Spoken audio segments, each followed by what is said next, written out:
today I am joined by Erica Gabriel. Again, she is a Flatiron School alum, graduated from the data science course. Welcome, Erica. Thank you for joining me. Thank you for having Of me. course. So we'll go ahead and just hop right into it. Um, Go ahead and just let us know what you're up to, what your job title is, and kind of what uh, field or what your career looks like at this point.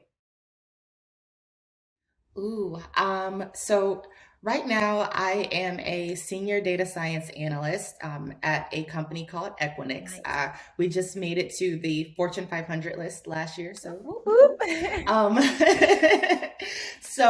I've been there for about 18 months. So I got hired straight out of my data science program with Flatiron.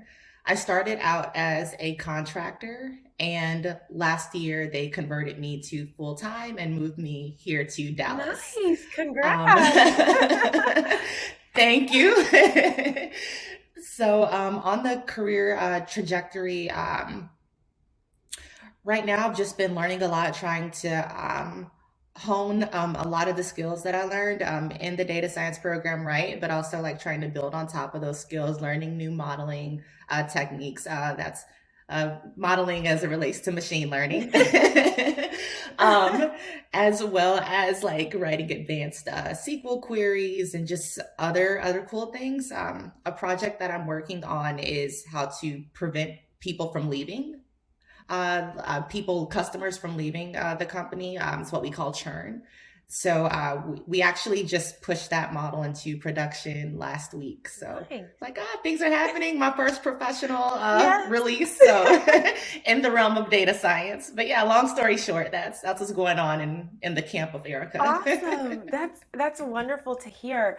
Um, and so good to hear that you were, hired out of the boot camp program, and that you've been able to have some growth there. So let's go back a bit. Let's start from the beginning. How did we get here? Were you always interested in data science? Were you doing another career before? Had you studied something else before? Give us the rundown. What made you decide, and what were you kind of doing before you said, I want to learn data science? So up until 3 years ago, I had never even heard data science at all. I had my background is in mechanical engineering, and that's what I majored in, and that's what my degree is in. I did have an internship with a startup where they were using visual search for replacement parts, and I thought that was so cool. But I was on the engineering side as far as just like designing the hardware to pair with that software. I had a little bit of an intro into machine learning, but I was like, that takes coding. And I was no good at coding. I hated it. I took one course in undergrad and I got like a 26 on the first exam. And I was just like, nope, you never make a fool out of me, not twice. so, but after like, I had to like, I dropped that course and then had to take it again and barely passed. And I was like, yeah, no good for me. So I like went through life trying to avoid anything that took any type of code. But so after I graduated, I went into construction and project management. And then that got dry after a couple of years, right? So I was just like, I want to get more into that, that techie type field, but again, minus the coding. So I went to a startup and worked on the operations side. And I had like all these ideas because, like, again, I was like, I know the terminology. I know there's a way we can automate this or a way we can do that, but they just didn't have the bandwidth, Yeah. And I'm just like, and also, but the bigger picture though. So finally, like, I was just like, you know what? I got to get over this hump. I want to be able to do the things that I want to do to make my ideas Yeah. work. So I was job searching, looking for a new job, and there were a lot of data science jobs that were popping up, and I was like, oh, this seems to be in the realm of what I want to do. but those preferred requirements, you need to know Python, you need to know SQL, you need to know all these letters. And I'm like, I think I got to go back to school. I didn't have it in me for another 4 year Right. degree. It's just like, you get used to making money. I got bills. Right. I can't. But somehow I stumbled upon Career Karma, which is a platform uh, dedicated to like getting people in tech, especially from non-traditional backgrounds. Yeah. And they introduced me to the notion of boot camps. So I got paired with Flatiron. I did the prep course. I went through the interview process, and and here we are. So that's how I got there. Essentially, I had to get over that fear if I wanted to grow and do anything cool. Nice. I do have to interject here. You mentioned Career Karma. We love Career Karma at Flatiron School. And shout out to Ruben, the CEO. We actually just recently had an episode with him. I think it's episode, for anyone watching, forgive me if I'm wrong, but I think it's episode 9 is his. So check that out. But yeah, great platform, helps to match people up with a boot camp that's going to be right for them. So that's awesome, and for you to be able to find what was going to work with you, because I agree at this point in life, or even a couple years ago, if I'm changing a career, there's no way. I can't go through another 4 years. It's too much. So you've got to find what works for you, and you've got to find something that's going to ultimately lead to your success. So I'm super happy that you were able to do that. So through that process of kind of looking at things on Career Karma, did you consider other boot camps? How did you kind of go through the decision process of landing on, okay, I'm definitely going to go forward with Flatiron School? So I got matched with another boot camp as well, and I think the deciding factors were really just the way the prep course was set out. I was very laid out because again I was coding adverse, and so I liked the way Flatiron like broke everything down piece by piece and step by step. So that helped. Also, having the income sharing was helpful, and also like self-paced was very important to me. Though it's funny, I didn't go any of those options, but just like knowing that they had that flexibility, just because I was like I was nervous. Like I graduated from undergrad debt free, so the thought of having to pay for college or education or take out a loan Yeah. scared me so much. So I needed that flexibility. I also loved the career coaching that Flatiron had. That was something I didn't even have in undergrad. Right. Like you were really just on your own. Yeah. That helped a lot, and in person. That was also major for me because the other boot camp I was online only, and I did not think that I was an online learner. But little did I know, after paperwork and everything was signed, a pandemic was coming. So, Yeah. like, hey, so we can't do in-person instruction anymore. Do you want to wait until the next cohort or just join the online cohort in April? And I'm so glad I just, went ahead and I did the online cohort because little did I know California was going to be shut down for like a year and Right. change. So I've just been waiting for no reason. But Yeah. but yeah, those were the main things that helped me like edge Flatiron above others. And to go back to Career Karma, they also have a podcast called Breaking Into Tech. So I would just listen to those stories over and over, and like especially like highlighting the stories of the Flatiron grads Yeah. and where they were, what their backgrounds were. And I was like, oh, this gives me hope. Like 'cause they had backgrounds that were just all over, so unique, but so far from tech. And they were able to complete the program successfully and get these jobs and do well. And I was like, ah, that can be me one day. I love it. I love it. And that's, hey, that's why you're here now, is so you can share your story and hopefully somebody listening gets inspired or understands that it's not so far out of the realm of possibility, right? You know, you can come from a variety of different backgrounds and still be able to change your career. And that's the beauty of it. You mentioned the self-paced, course.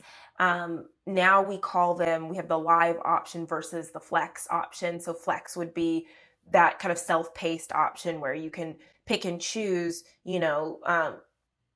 if you have a job during the day, right? You can just say, I'm going to take courses or I'm going to do my work at night, and really work things around your schedule. So, yeah, I just, obviously I'm biased, but I love the direction that things have moved in, and especially having boot camp programs available for that reason, right? Flexibility, it opens the doorway and it kind of helps to lessen some of the barriers to some of these careers that ordinarily people may feel like either they can't necessarily do it, right, because maybe they're also Yeah. not fond of coding at first, or they feel that there's no way they can go back to school for 4 years, they can't put their life on hold. Exactly. So having this as an option, and you're living proof, is something that can be viable for a lot of people. Everybody's different and everybody learns Yes. differently, so that's so important. Um, okay, so you decide to go to Flatiron School. While you are taking the course, what would you say would be were some of your biggest challenges? What kind of obstacles did you face while taking the course? Mm. Um, I think one obstacle that I would say is that I did Flatiron full time. So I did not work. I actually, the day I got in, uh, like some weeks prior to that, I decided I want to discontinue my job search. It's not bringing me positive energy, Yeah. which was really really scary for me because I come from a low income family. So it's not like if I decide I'm gonna tour the world and find myself, my parents can afford to like take care of me. So Right. it's just me on my own. Yeah. So just stopping completely to pursue this goal was a huge risk, and like I Wow. kept that like in the back of my mind, like, okay, bills got to be paid, etc. Okay, we got enough in the savings to last us until September. After that, we need to start working. Yeah. Then, so that was always looming. Yeah. And then just with the pandemic, right? I'm like, I've never experienced the pandemic. Right. What are jobs looking like? Right. will Right. I will I have a job? So that was hugely challenging. Lots of mental stress. Another thing was just getting out of my own head because I'm very very critical of myself and my work. So with the boot camp, it's moving at the speed of light. Yeah. So like I get mad if like I don't get something right away. Like, Right. why isn't this sticking? Why do I have to keep looking at these notes to like code this thing? And my instructor's like, you just learned it yesterday. Won't you relax? Like, this takes time. It takes Yeah. years. Like you're okay. Like one of the huge secrets to this thing is just knowing what to Google. Right. First of all, like, yeah, what's a function that does this and that? And then boom, you find it, like it's okay. Like you have the structure in the background. It's just impossible to memorize all million of these things. Right. Um, and the third huge challenge was the huge increase over the summer of 2020 in police brutality. That was a huge uh, mental strain, Oh yeah. and a huge distraction because it's like, man, I want to stay sane, but I also want to stay informed, but Right. also like I've got, these things going on, these deliverables for, this program I got to commit to. So it was some mornings it was hard, like just like waking up and getting that motivation. I can definitely understand that because I remember that same time as well, and trying to find that balance of can I even bring myself to look at the news, but I need to know what's going on. But then that was such a tough year. So to know that on top of all of that, you were able to take a boot camp course and learn something completely new. That's definitely a testament to just your determination and strength. So kudos to you for that because yeah, as soon as you said that, it's like I took myself back there to those moments of sitting on the couch and like, just don't turn on the TV, just don't. Just don't. Oh, 2020 was a year. It was. It It's was a a year. year.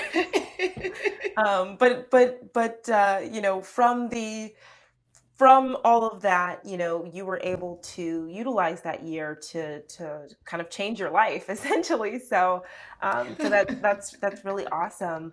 Um, so you had those fears and you had some of those challenges. Um, what was really key to your success and kind of pushing past through some of those mental blocks? Ooh, I'd say there are two major things. One was therapy. I had therapy every week, and I continued that. It's just like if everything else can go, but my mental health will not. So I made sure to work with her on Nice. that. And Nice. also just a tidbit for anyone who's like, well, money is tight, whatever. A lot of therapists operate on a sliding scale. Just let them know what's going on. And my therapist knew I wasn't working. Nice. um, so just, yeah, talking through those things with her. And she was also a Black woman and she understood everything. And also my instructor, he was just one of those guys he just got it. And I learned like just how to be vulnerable while in therapy, and I could just talk to him about some of these things. Like he'd ask me like, how are you feeling with what's going on? Like, are you okay? Is there anything I could do? And we just talk. Like we'd have project reviews, and we go through the review, like go walk through my work, and then after, okay, so how are you doing? And it meant a lot, just him trying to get like my experience and perspective. And we're actually super super close. He lives here in Dallas too, he and his Nice. wife. So sometimes we hang out. I may be going over to watch the Super Bowl. They actually helped me move in, so Nice. I love it. lifetime relationship sponsored Yes. by Flatiron. I love that. And all too often we ignore or neglect our mental health and our brains. It's funny because we expect our brains to be able to perform, to be able to learn new things, to be able to do math equations, to be able to do problem solving, to be able to code, right? But Right. how can your brain function if on the other side it's a haywire mess or an emotional mess? And so Yes. definitely that is something that should not be trivialized, and that for anyone who's listening or watching, please take note that investing in your mental health, and what I mean by investing, meaning just even just from a time perspective of putting that time in, can often come back to help you tenfold because a broken mind can't get much done. No. Oh, Not I at love all. that. So that's awesome. So okay, you had some challenges, but you invested in your mental health. That was able to help get you through the course, and then you're nearing the end of the course. So tell me about some of those final days of, okay, things are about to get real. It's hitting that deadline of, your bills are going to need to be paid. What was that like? Did you have fears towards the end of like, will I get a job? What did your job hunt process kind of look like? Talk us through that. Whew, okay. Okay, this might be a long one because, as I said, 2020 was a lot, Go for it. as we all I'm know. all ears. So going towards the end, I actually started my job search after the module 3 project. And for anyone who's not in Flatiron, you have like 5 major projects. The 5th one being your capstone, your graduation project. So after mod 3, like I felt comfortable and confident enough, like, okay, I have the skills, bare minimum that I need to like apply for the jobs that I want. So I started my job search right then because Oh, wow. September was coming. So I was like, I know the career coach, comes in like at the end of the mod 4 project, but it just takes a long time to find a job. So I started updating the resume then, and making sure that um, it looked like a data science resume. And little tidbit, this is also more benefits of waiting on your career coach. Like there were jobs where I was just like, oh, I got this.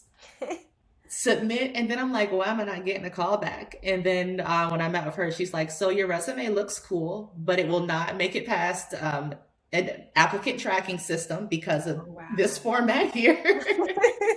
I was just like, okay. But that's going on. Boot camp, we're still learning new material, right? Still at the speed of light. We were on deep learning at this time.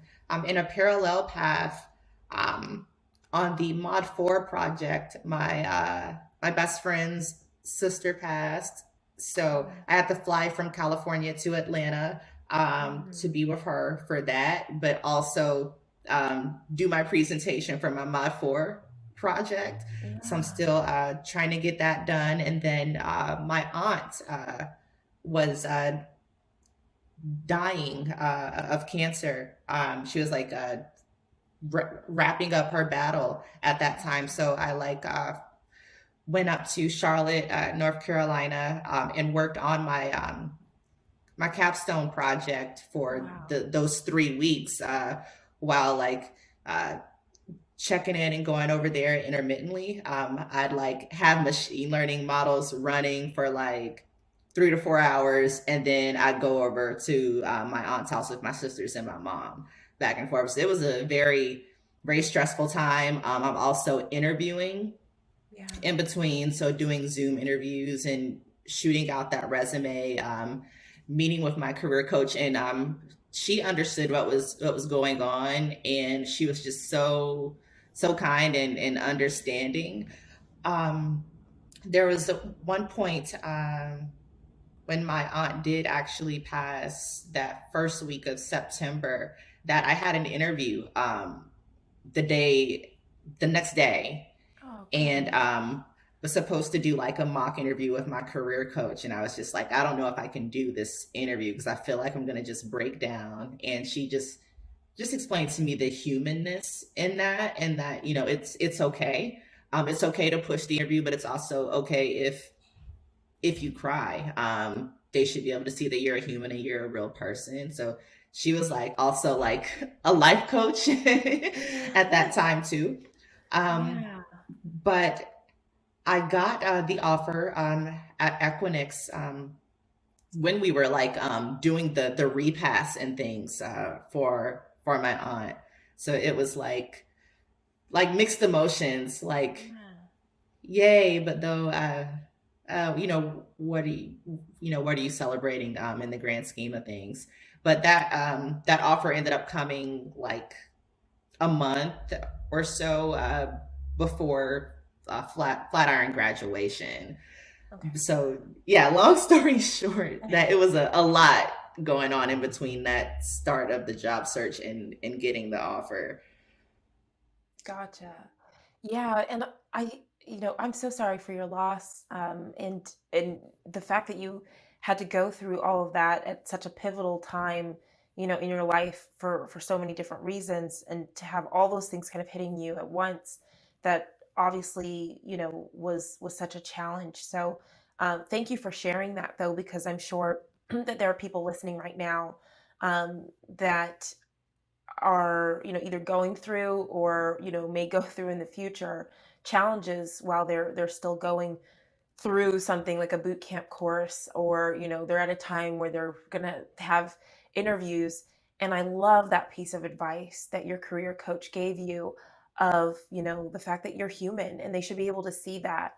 Um, that's something that I think about a lot, more and more as I go through my career, is that idea of, sometimes we can be so concerned or get really nervous and work ourselves up about certain situations because we're like, okay, well, I'm not going to be perfect in this moment because of XYZ. But, I think that actually really says something about a company or an experience when you can feel that you can be human, and go through a process. So I think that's wonderful advice across the board. If anybody is listening, take note. You know, don't feel that like you can't be human in those instances. And I'm so happy that, through all of that you were able to, land a job that has really worked for you. So bravo. That's quite an accomplishment. That's just so good to Thank you. hear. Awesome. um, okay, so you land the job. Now take us through, what did that look like? As a woman of color, as a Black woman, did you ever feel any reservations or concerns about, hey, there may not be a lot of people who look like me when I join a company, like, or on a team, particularly in the tech space? We know that there are still, leaps and bounds of work that need to be done in order to truly have, diversity in tech. Did that ever play a factor? Did that ever concern you, especially as you're starting a new job? Yeah, so being that I started out in engineering, it was not new, just still Right. continuously disappointing. Like I've been on teams, I've been in classes where I've been just the only Black person, period. Right. And it's like, ah. um, so that was, that's always like just a center of of aggravation, Right. for lack of better words. And then just like when I was interviewing, then I ask, slip in those diversity questions, and they're like, "Yeah, we've got a diversity. We've got women. We've got redheads." See, that's not what I'm talking about. It's not quite it. So I'd be like, okay, this is code for you're going to be the only one again. Yeah, Skip. yeah. It's hard, but I try like where I can. Just like if there's room for an employee referral, especially since I'm full time now, then okay, who can get pulled in, Yeah, who yeah. can I grab? And it's a similar experience that I have at my company now, but there is diversity on the team, whereas I'm still the only Black person, but I'm not the only minority. And Right. I feel there's so many different shades of people, so I'm like, oh, close Yeah. enough. I feel Yeah. comfortable. But Yeah. there's still so much work to be done. Yeah. So yeah, I don't even know if that answered your question. It's No, just it it's just kind totally of did. life. Just like you said, you started off in engineering, so this was not new to you. We know that across the entire, area of STEM, right? That and science, math, anything that's focused in those areas, there's still work to be done. So Yeah. it can be intimidating, but I'm glad that you've persevered, regardless, and also, gone ahead and taken it that extra step of, like you said, if you can put in a referral for someone else, you're doing it. And even talking on this podcast now, right? There could be somebody who's watching, and maybe their perception is, oh, well, there may not be somebody who looks like me, or I don't necessarily know, people who, like, another woman who's in tech, or another Black woman who's in tech, and so that can feel maybe intimidating. But you're here talking on the podcast, and now they can kind of look to you and see, you not only as an example, but it's hopefully a sign, and I know it is, that we're moving in that direction, right? Diversity in tech is becoming important. It's definitely important here at Flatiron School, and we're seeing companies make those adjustments, to say, okay, how can we make sure that we are attracting talent, but that, not everybody looks the same, and that we are able to have people from all different backgrounds. So, we'll definitely continue to push for those things and see how that plays out in the future. But the Yes. good thing is that you're proof that we're headed in the right direction. Um, Oh, and I'll add on to that. My cohort in Flatiron was the most diverse tech environment that I've ever been in. Like love that. when I pop on the calls, like my first one, I was like, whoa, Black people. And like enough, like, we had a small cohort. So, of course, I'm doing the fractions in my head and I'm like, this. I like this. This is different. There was like, yeah, there was a lot of Black people. There were a lot of women. I was like, whoa, finally. Yes. So yes, keep doing the work, please. Lead Yes. more.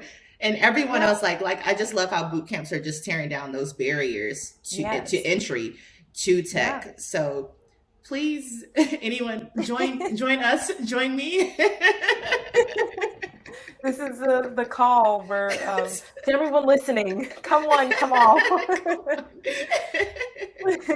And I will take this moment to say, just as a company, Flatiron School, in all transparency, that's the way it is through and through. So, as an employee of Flatiron School, and working on the back end of things, and working on the marketing team, um, when I first started, I was so pleased to see that when I joined, it was the most diverse I had ever been on a team.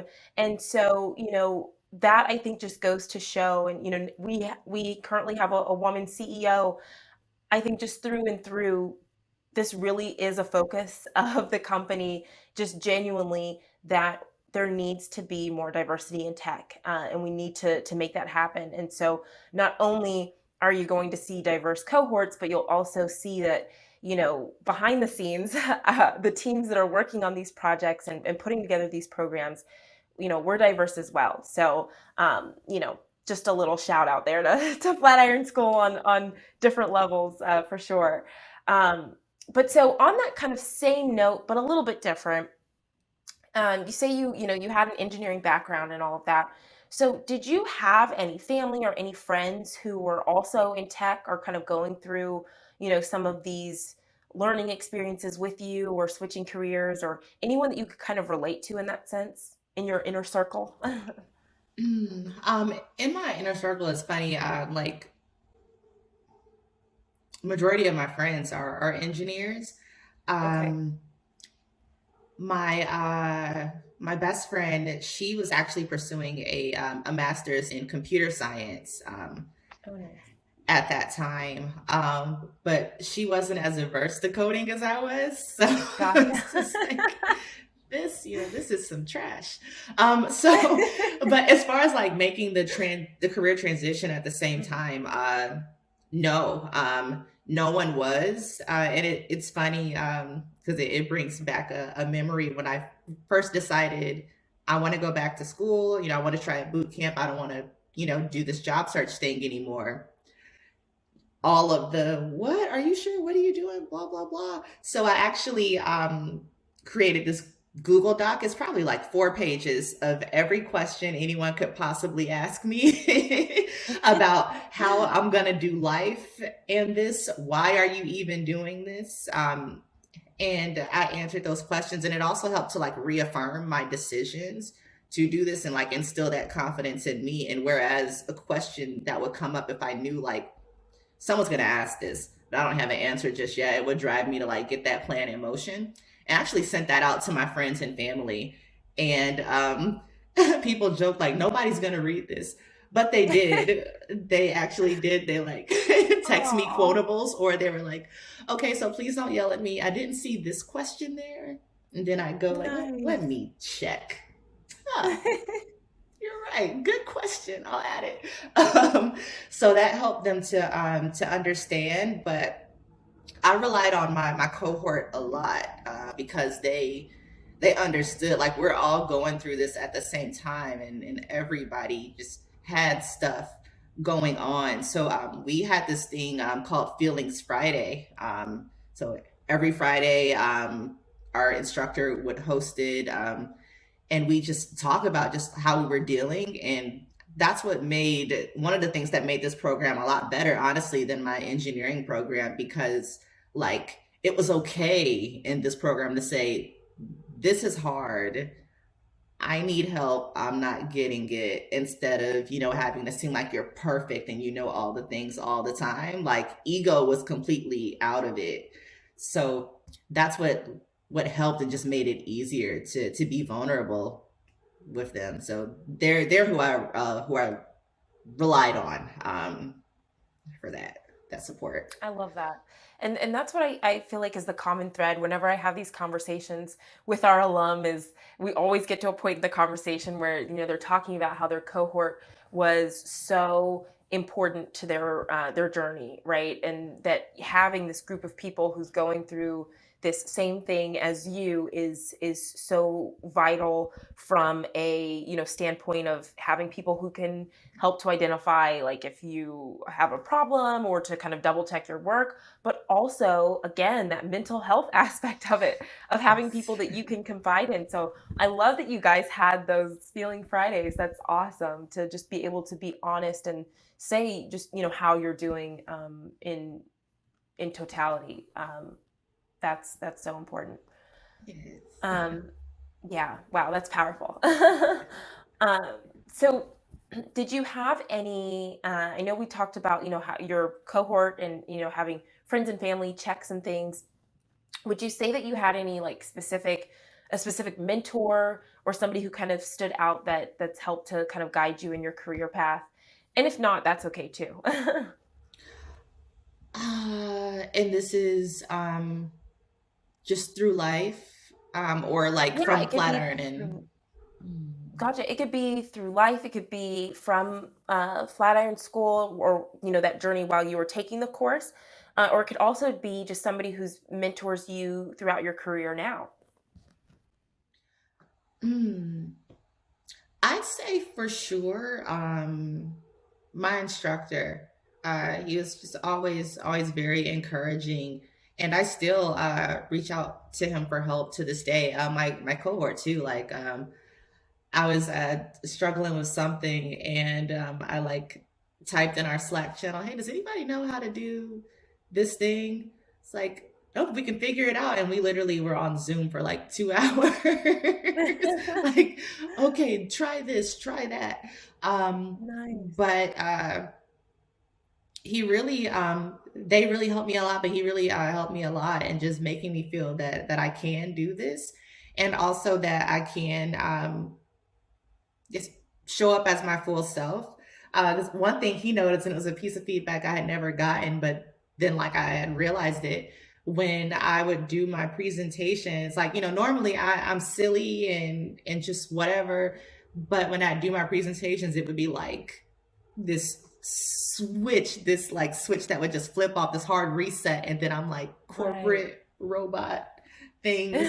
And he's like, you've got a really great personality. It's okay to let that show. And just kind of like craft my own version of what is professional, because you Right. learn through the various mediums that you learn what is professional. It's usually white facing, and he was the one to kind of like bring that to my attention and really made me think on that. Like, yeah, I actually don't like this. Yeah. I don't like this at all. I want to turn it off.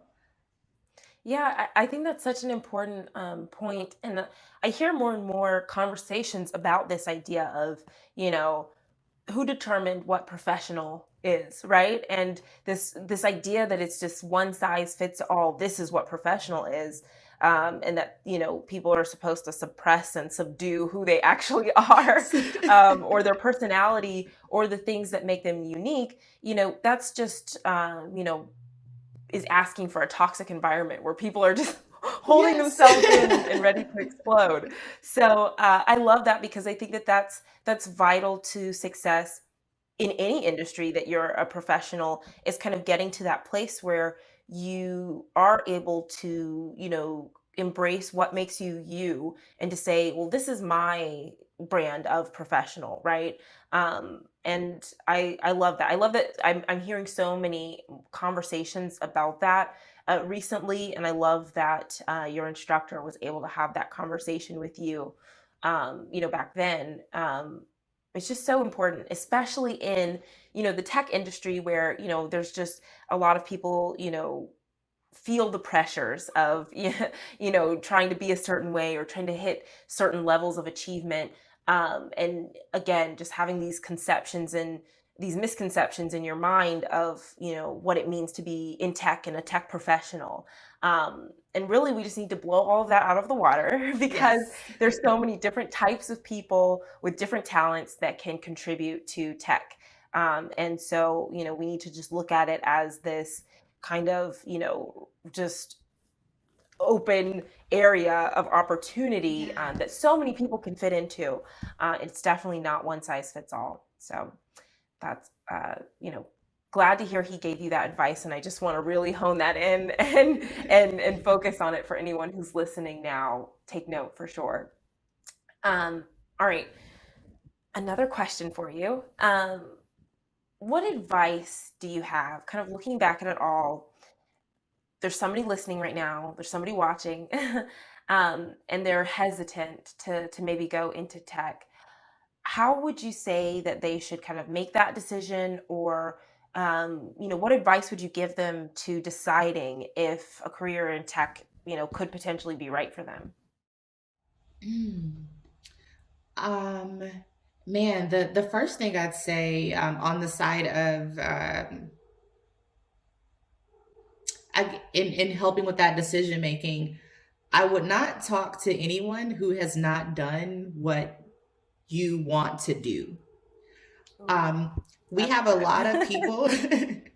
So we have a lot of people in our lives who they mean well. Many of them do, Right. but they can be risk adverse. So they're talking to you like from the standpoint of like they're scared for you, like, oh, something new, something that's not the traditional way. Yeah. That's gonna fail. Don't do that. Right, right.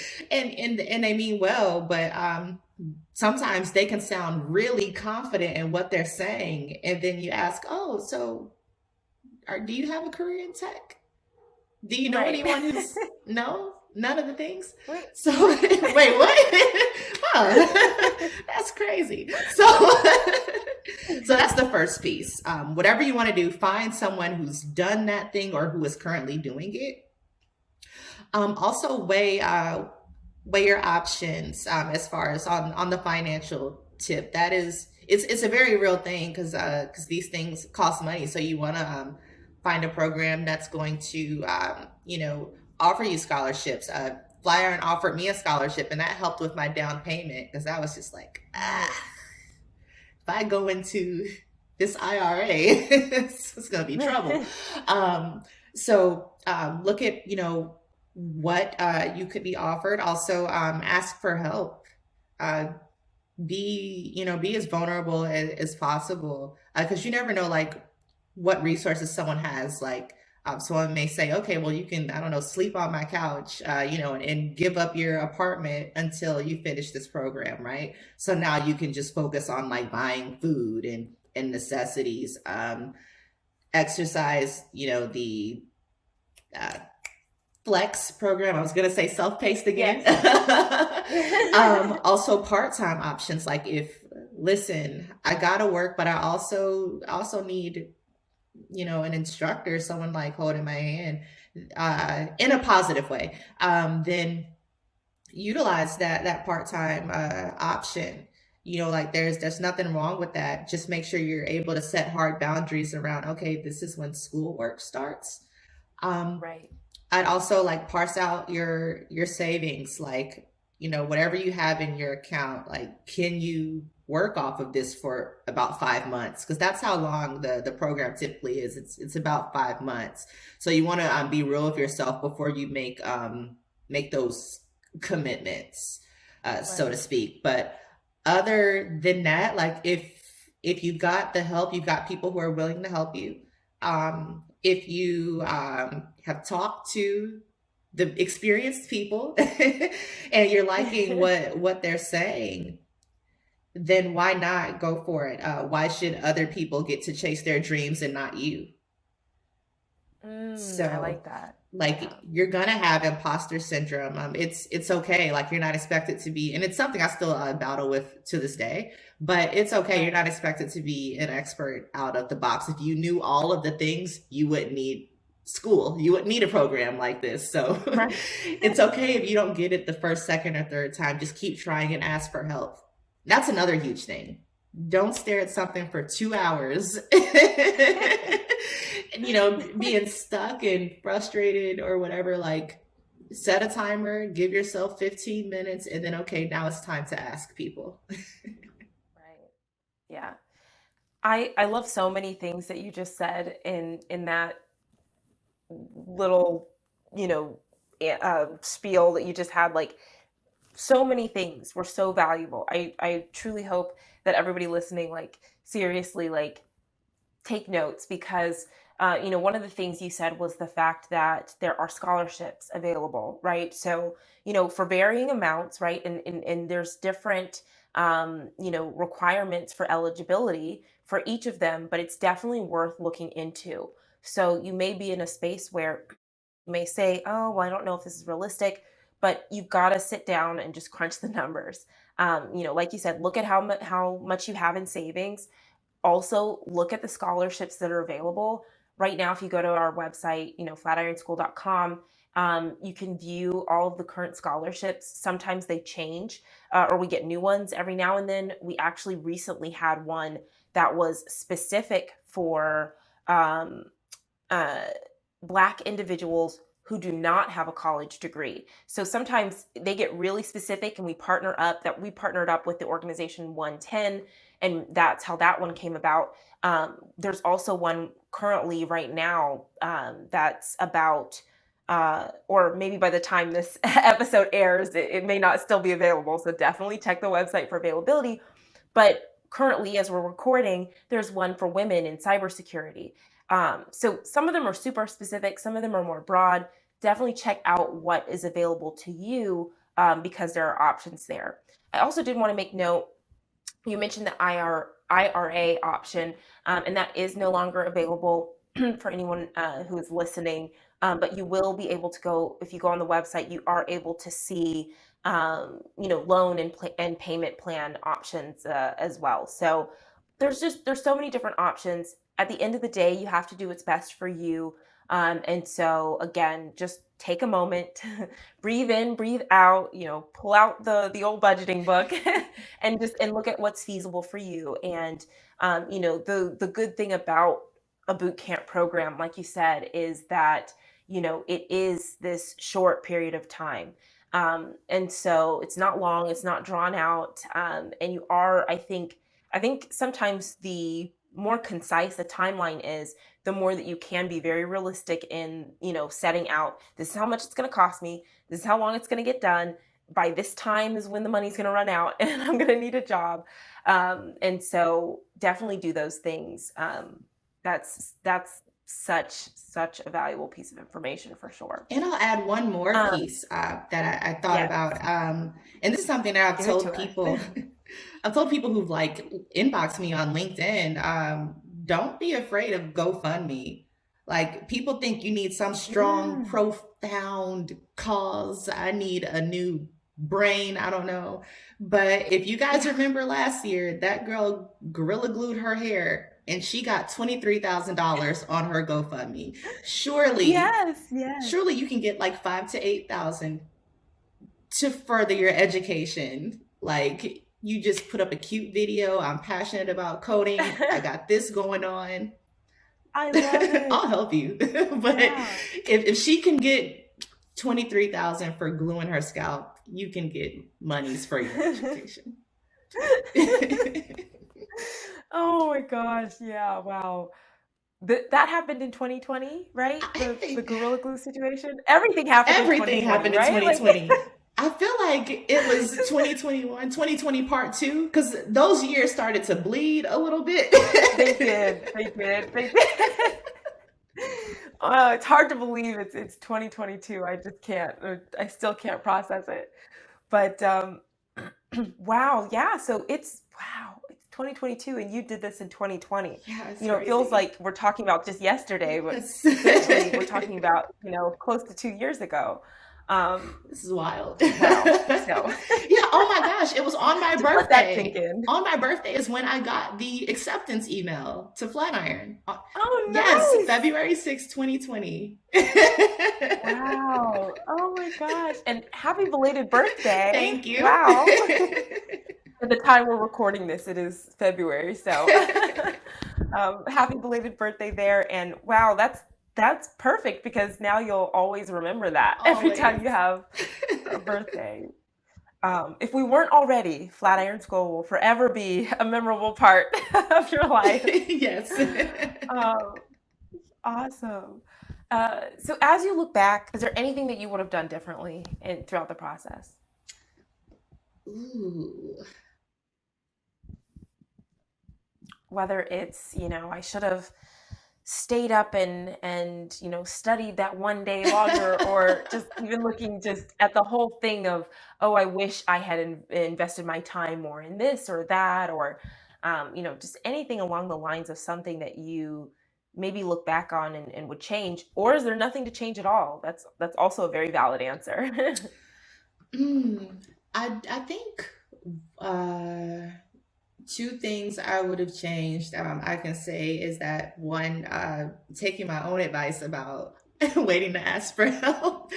I would have, if I could have learned that piece of advice sooner, sooner in the program. And it's funny, we actually had a workshop on that, a Flatiron workshop on asking for help, and the host of it, she like made this analogy, like, how do you feel when people ask you for help? You're like, oh, I feel smart and great. And oh, who, me?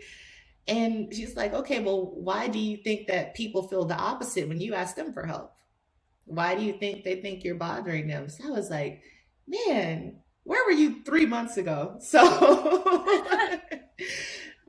Yes, so I love that, it. taking that with me, and then I would have also given myself more time. So just given all that I was going through, I was still kind of operating Yeah. under that toxic corporate culture, that toxic undergrad culture of nobody cares, you Yeah. got to get it done, push through. And it's Yeah. like, no, I can take a day. I can let you know I got this Yeah. going on and this is going to be late, or hey, you won't see me here. I would have taken a lot more time, because then it wouldn't have felt like my brain was going to split apart. Right. Oh. Oh my gosh. Well, I'm glad through it all, you still made it through the other side. So, and now you're here to tell your story, and it all worked out in the end. My last question for you, one that we ask each of our guests, is what is a quote that you live by? And I know that that is some, we've just sprung it on you, right? And we're asking about a quote that you live by. So take your time if you need to, go back and look at anything, or find a quote that you know about. The time is yours. But what's just a quote that you live by? Well, because I'm extra, I already have one ready. Perfect. This has been my mantra for the past 2 years. I am the reason and the occasion. Ooh, And to me, that means that I don't need permission to show up and be who and what I want to be. I can show up in the way that I want. I don't, the permission, the reason, it's all me, because I want to, because I'm here, because I still have life in my body. That's why I'm going to do what I want to do, speak in the way that I want, etc. So just the reason and the occasion is me. I love that. Wow. Gosh, I truly love that. Every time we ask that question, um, we get a completely different answer. And so I don't know how long that streak will last, but every time I'm like, what are they gonna say? I'm like, oh my gosh, another good Oh, one. y'all should put together a video So collage of all the quotes. yes, Let me get yes, inspired. yes. Stay tuned, anyone listening and watching. Compilation video coming soon. Yes. I love that. I love that so much. Wow. Well, awesome. Thank you so much, Erica. It has been such a joy talking to you. Just honestly, a pleasure chatting with you and hearing about your experience. And what really excites me is just that I know that there are so many people. I know I said this before, but who, hear your story, it resonates with them, or it's going to help them to kind of figure out what they want to do or to power through where they are in their journey towards a career in tech. So thank you so much for sharing. Thank you for inviting me to share. Like I love talking about my journey, and Flatiron changed my life. So And do you have any like a website or social media, anything that you want to shout out where people can either reach out to you or follow along and see what you're up to? yes, so you can follow me on I have my new Instagram page.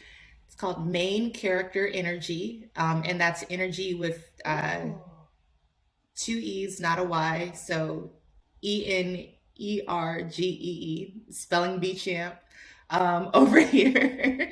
So, but you can just type in my name, Erica Gabriel, on Instagram, and that page should come up. I also have a food blog called The Traveling Tofoodie, and tofu is, nice. TOFU and then DIE. So if you type my name in on Instagram, one of those will come up. I love talking to people about all things tech, all things boot camp. So please reach out. Yeah, you mentioned people reach out to you on LinkedIn, right? Hmm. Oh yeah, look So me up on that's LinkedIn too. another Yes. yeah. Got to be about those LinkedIn Yes. connections. Awesome. And we'll definitely be sure to also try to link your accounts in our description below for those who are watching on YouTube. Awesome. Well, again, it's been a pleasure. This was such a great conversation. Thanks for everyone who's watching, and we'll catch you next time. Bye.